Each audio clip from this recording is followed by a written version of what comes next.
Are you well aware of toxic pesticides? The use of pesticides has become essential in the most major farming industry. However, when regular pesticides are sprayed to an abusing level, or when highly toxic pesticides are applied, pesticides not only cause serious occupational diseases to farm workers, but also threaten the health of all citizens who consume agricultural products. Korean Financial Industry Foundation and Wonjin Institute for Occupational and Environmental Health wanted to support the campaigns running to reveal the actual status quo of pesticide use in farms in Asian countries and call for systemic improvement against highly toxic pesticides. Therefore, we conducted a joint study to monitor pesticide use in cooperation with NGOs in Vietnam, in the Philippines, and in Malaysia.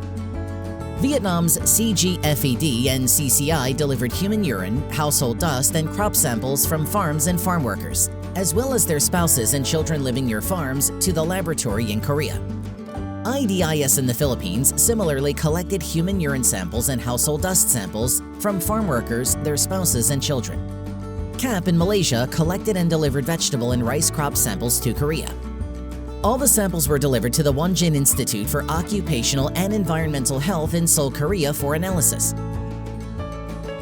A study was undertaken to find out whether banned or highly harmful pesticides were detected and what the causes of exposure to pesticides were.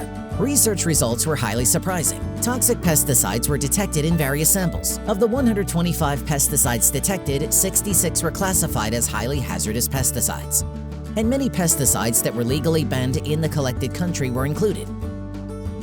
Occupational exposure of hired workers who applied pesticides by themselves was significantly higher than that of other members of the community.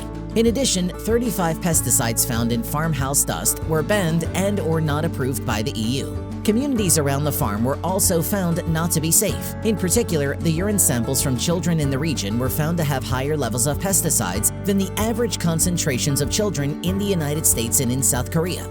Many highly hazardous pesticides have also been detected in crops. 48 pesticides detected in crops were banned and or not approved by the EU. To share this research result with a wider variety of people around the world, we held an international conference named Safe Agriculture, Safe Asia on November 30th, 2022. NGO activists from 8 Asian countries, experts from International Pollutants Elimination Network (IPEN), Korea, and international citizens, experts, and government officials attended the conference. We shared and discussed the results of our research to make Asian farming regions safe from toxic pesticides. In order to make Asia safe from highly hazardous pesticides, the Korean Financial Industry Foundation and Wonjin Institute for Occupational and Environmental Health share responsibility for unequal environmental issues by supporting technology to analyze pesticides and providing scientific evidence that can be used in Asian countries' own campaigns. This joint project will be an important step as an opportunity for ongoing collaboration to keep us and future generations safe.